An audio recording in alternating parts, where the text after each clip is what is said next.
Okay, let me introduce myself, Wei Kong.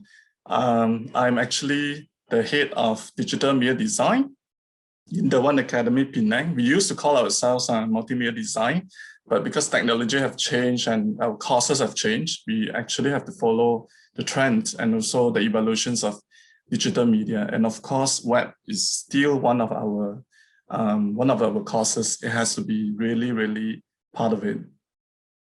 So I'm going to share about a little topics called designing the perfect navigations. Actually, there's nothing about perfect the navigations cannot be perfect, but it has to make sense to the website that you're creating or you're designing. So a little sharing here. I heard about this new term called Neumorphism, which is actually a new term that derived from the flat design that we used to be. We used to create a lot of flat design in web. I particularly in last year and last 2 years, you see a lot of websites become minimalist, using a lot of white colors and so on.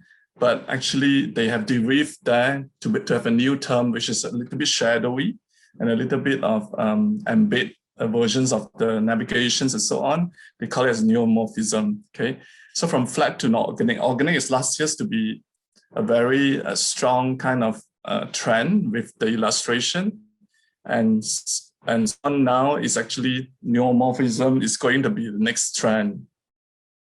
How about this thing? I think a lot of you as designers out there and in the industry have actually seen, like in the social media platform, they have come into the conclusions of making a light mode and also a dark mode, even for your mobile. So are you missing out? Are you going to create design that is also with the dark mode, and it's actually the trend that you cannot miss out.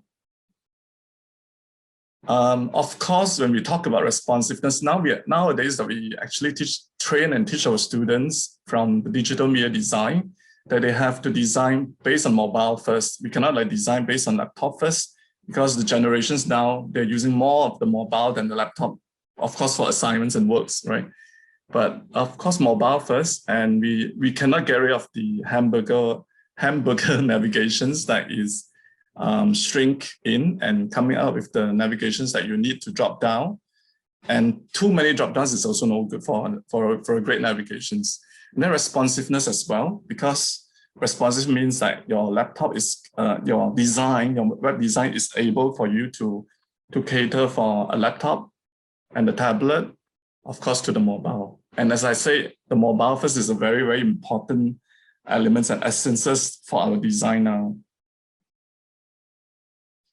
Of course, when we browse through, there's a lot of web that's still using this parallax effects, which is they're historical a little. They are like trend, like a few years ago have been very trendy. A lot of effects when you roll over, scrolling down the web page and you see all these effects. But the thing is like, is it going away or is it still there? But I just think that because minimalists still need a lot of works to be done in the interactive side to make the website to look real good when the user have the experience. So parallax is still there.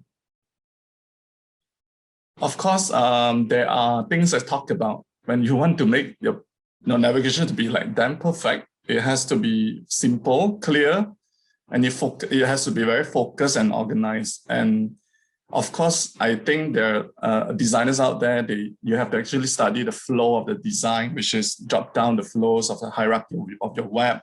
And the complications of design is not going to do justice to the design. And the simpler the website being focused in the navigations is better, and clear words, like maybe 1 or 2 words, is there. It's making sense. And for a lot of you out there trained in interactive design, graphic design, or multimedia design, or interactive design, you actually learn through this rules that is called UI UX, and we never get out of that. And it's still the king of all the rules, king of all the rules for creating navigations, because user friendliness is one of the top things that we cannot get rid of, and also making sure that it's applicable to your website. how does the website looks like? What is the objectives of creating such a navigation? Is it easy for people to go and navigate to different pages? That's crucial. Okay, there are trends that will never go away and still there and still there. Even if you have your mobile first and so on, the navigation on top of the website is still there. We don't see the navigation below. It's a trend. Like there are like designers who actually break the rules and do things, but we still see that the trend navigation top is still very applicable, and the vertical bar on the right side, on the left side is still quite applicable. Sticky top is still quite prominent, but it depends on the designer's like preference. If let's say you don't want the sticky top navigations on top to be there, it's okay. It's just top navigations. And seldom there will be like sticky bottom navigations. They are like designers who break through, like I said, they do that, but it doesn't mean that it's going to be a great choice of navigation. Okay, this is crucial. I think I've seen a lot of websites when we do the judging through and looking through all the Malaysia's websites and see that the important things is everybody has these social icons. So my advice is that my humble advice is that you never like redesign the icons, but you just style it to the aesthetic that you have now for your website. Okay, and another sharing, probably will be my last because my sharing is going to be like quite short. Color schemes. There are trends that I talk about. They are pastel colors. They are like strong colors. They are like different color sets that you can follow for website and style. But I cannot say that because that's the genre of your website, because it depends on the websites that you're designing. For example, you're designing post-Malaysia website. You cannot say that you're going like all out for pastel colors because it's not going to work. Just stick to the design guts that you have that makes the whole website looks great, and the navigation will follows. Probably will be that. And yeah, here will be the tips that I have for designing the perfect navigation. That's all from me. So that's my contact information if you want to contact me for any further information. That's all. Thank you. All right, super cool. Very short and concise. Thank you for that. To everyone who's tuning in right now, let's give him a virtual round of applause. Thank you, Wai Kong. So, thank you. We're going to wait for a couple of minutes to see if anybody has any questions to ask you in the Q&A right now. We don't have any questions yet, so we can chat in the meantime. So tell me, how has CMCO been for you so far? Oh, it changes the ways that we conducted our class, because you know that I'm from the academic side. So our class is being remote and online. So definitely everything is online. But one thing that I want to talk about is that because I also teach web design and technically teaching as well. So that part is definitely no problem. So all of you there is making sense in this industry, yes. Yeah. So when you say web design, do you actually do the coding parts, or are you towards more the aesthetics of it? Both sides I actually look into the aesthetics part and also the technical part. But when I talk about, I also cover the technical part, which is the teaching that I do. It's also not a problem, not a big problem, because it's just being remote. Yes. Is it really not that much of a problem? Because coding can be quite challenging, especially for beginners, because I've done it myself, right? And I had the toughest time when it came to coding. So like, for example, if you were to tell me that I have to do it remotely with my teacher, I think I would probably, curl up in a ball and start crying, because it's so difficult, especially when it comes to the opening and closing of tags and all that. And these little things, sometimes it's difficult to kind of teach us through a remote screen. So do you face any of those challenges, or has it been smooth sailing for you so far? The challenges that I face with the students is that I have to look at, like, diagnose the problem, look into the coding problems first, and see and ask the students like which is the areas of the problem that you face and so on. Then we tackle that part. Usually we'll give them the keywords and so on and fix that, and you fix. So it's okay. Like, it's not, if you compare with like, maybe like creating immersive or maybe 3D, that would be more difficult. Okay, I see. Do you do those 3D things as well, or is it just something you dabble in from time to time? It's inside. It's part of the course, but it's not part of my genre. It's not that. I see.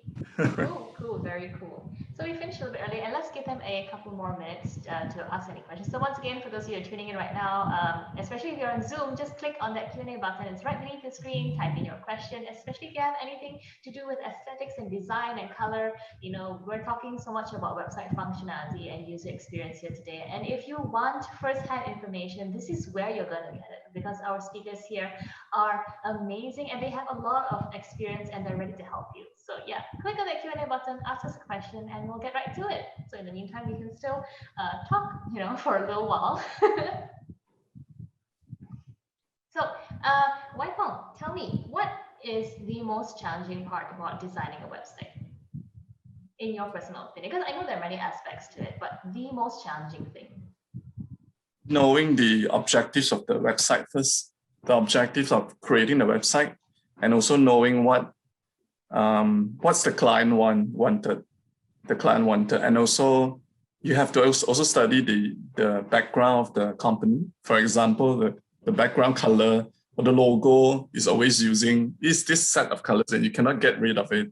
So why don't they want to get rid of it? Or maybe how do you have a new proposal to that? So students are always being questions on this critical side of the thinking before like moving to the designing. And setting the mood board and setting the colors and the style navigations, consistency of the information and so on. So those coming next, but the most important is those that I mentioned just now. Okay, so like for instance, for example, like you mentioned about Post Malaysia earlier, you know, they have had the same colors for umpteen years already at this point. What if they were to rebrand? Do you think they would still, would it be difficult for them to transition to say if they wanted a different color? Do you think that would affect their business as a whole in terms of, you know, color changes? Because essentially what they're doing is changing their identity here. What do you think? We actually throw these questions to some students and they made it work. And it's really nice when they actually changed some of the typography as the supplements and to make the website into a more contemporary look and more modern look and more to reach the younger audience. So those are the objectives they set. And we always see that design is being done in such a way. They still use the primary colors. They actually enhance by using other colors inside. And it works well, and we have seen very good works from the students in this area. All right, fantastic. I think we can wrap things up right now because we don't have any questions coming in. Wai Peng, thank you so much for being here with us, taking time out. Thank you very much. It has been fun talking to you and getting to know you a little bit better. And to everyone else, if you'd like to send him off and say goodbye, please do so in the chat. Hang on, we actually have a question that came in through the chat box. Let me just give me a second here. Okay, so the question is from Mior. I hope I didn't butcher your name. The question is, I want to ask for a business owner to select which programming language and coding language are most users using nowadays? HTML5, is it? HTML5, definitely. And also you have to be really strong in your CSS. JavaScript is like a little jQuery, and Bootstrap is what we're using. Okay, but definitely CSS is very important. The HTML is like the basic structures. Everybody learns from the history. You know, like you look through the book, the history, everything. HTML is definitely the structures. But I mean, for designing students, we learn HTML and CSS for the styling, the pages, and so on. But for the programming side, I'm not very sure because I'm not going to the back end and so on. Yeah, but definitely CSS has to be really, really important. Of course, you have to label everything correctly and you have to know what everything is, or else you're going to get a headache trying to change something. Mior added on to that question and it's asking, how about Python? I'm not sure of that because we don't go into Python. More to the front end there. Yeah, definitely. Not into the back end so much. Python is not my language. I used to be a programming student, but no. Oh, why the change, if I may ask? There's a little history of me. I'm a graduate of IT, but majoring in multimedia for my degree, and then my master's is in arts. So it's a very mixture kind of background, but definitely the programming backgrounds and the web background helps me to build my career into art and design scenes. Yeah. I think if anything, like your whole experience has just made you more well-rounded as a person, and I think that is such a cool thing, you know. But yeah, I think let's wrap things up right now. So again, going back to thank you once again for being here, Michael. I hope to see you in the future, and yeah, fantastic job on your presentation just now. Thank you so much. I'll see you soon. Thank you, Lauren. Thank you very much. Thank you, Exabytes. Bye. Bye. Exabytes. Grow your business online.